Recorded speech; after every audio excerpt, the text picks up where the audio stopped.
Toupargel, depuis 70 ans à votre service pour vous livrer le meilleur du surgelé.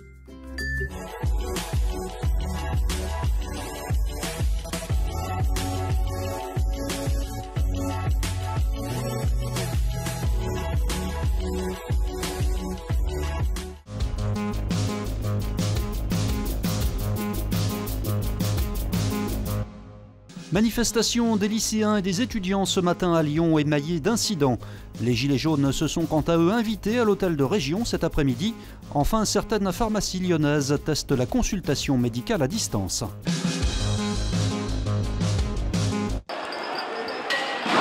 Face à face, tendu ce matin entre les lycéens et les policiers. Ils étaient 2300 à manifester dans les rues de Lyon. Une manifestation émaillée de nombreux incidents avec les CRS, lesquels ont fait un usage massif des gaz lacrymogènes pour disperser le cortège avant même qu'il ait atteint son point d'arrivée.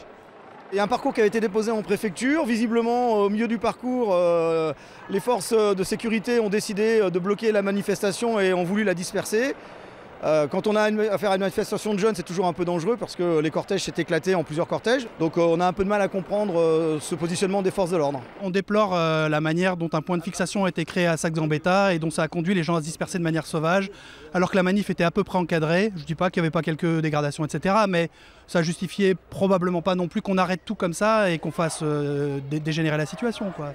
Les lycéens s'étaient donné rendez-vous à 9h30 place Jean Masset, étaient également présents dans le cortège des étudiants et des enseignants solidaires de leurs revendications.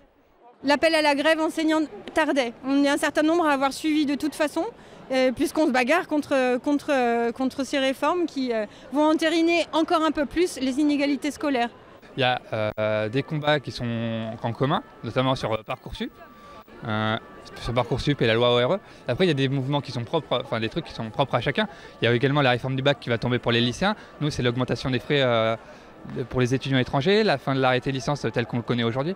La manifestation s'est finalement terminée en fin de matinée. La préfecture annonce aujourd'hui 39 interpellations. Une centaine de gilets jaunes s'est invité à l'hôtel de région à la Confluence cet après-midi. Laurent Wauquiez était semble-t-il absent, mais le premier vice-président Étienne Blanc a accepté de les recevoir. On a échangé de un peu plus d'une heure et demie sur les différentes revendications des gilets jaunes et sur les différentes interrogations des gilets jaunes en ce qui concerne la suite du mouvement, puisqu'en fait il y a deux revendications qui sont prioritaires. Donc la première revendication, c'est la mise en place du RIS, donc le référendum d'initiative consultatif, décisionnaire. Et la seconde chose, c'est l'article 68, donc l'article 68 qui prévoit la destitution du président de la République.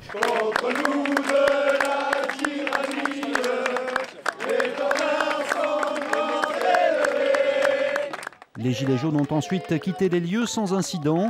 Quant à la mobilisation prévue demain à Lyon en pleine fête des Lumières, les Gilets jaunes restent flous. Je peux dire qu'il y aura une mobilisation qui sera certaine. Alors vous dire à un endroit précis, ça serait vous mentir. Il y aura plusieurs endroits. On sera présent sur pas mal de points. Voilà, la presqu'île en fait partie bien sûr. Alors, on peut vous dire non, on peut vous dire oui. Il y aura toujours des Gilets jaunes de partout. Après leur récente manifestation, les pompiers tirent de nouveau le signal d'alarme dans un communiqué envoyé à la presse. Selon leur syndicat Sud, ils ne seraient pas en mesure d'assurer la sécurité de la population du département à l'occasion de la Fête des Lumières.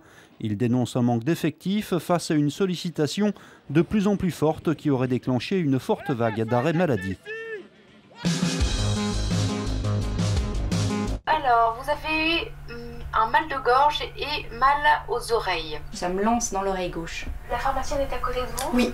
Voici peut-être l'avenir de la consultation médicale. Depuis quelques jours, 4 pharmacies lyonnaises proposent ce service de télémédecine.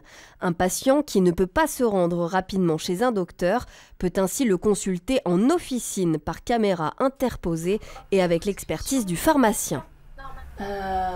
Pas d'inflammation, pas de gorge rouge. Eh bien écoutez, on va regarder alors ce qui se passe dans l'oreille. La consultation se passe exactement comme chez un médecin classique. C'est-à-dire, que le médecin pose les mêmes questions qu'il aurait posées si le patient avait été au sein de son cabinet, et le médecin peut demander à voir telle ou telle partie du corps via la caméra.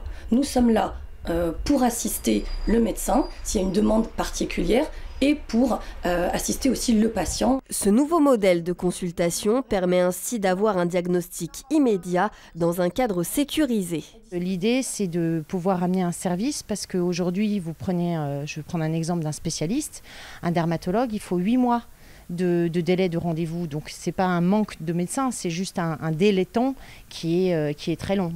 Le service propose des cyber-rendez-vous avec des généralistes, des dermatologues ou encore des gynécologues.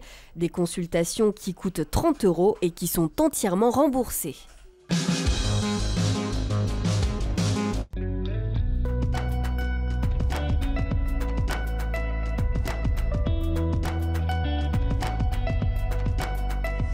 Bonsoir à tous. TLM se mobilise à l'occasion de la Fête des Lumières 2018.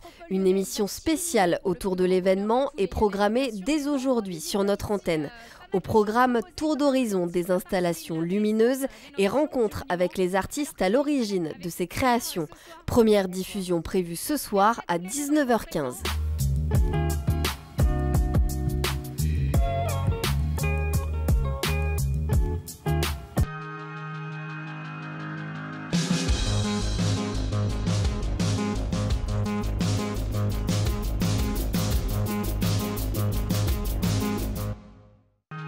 L'info continue sur tlm.tv, les réseaux sociaux et le fil info.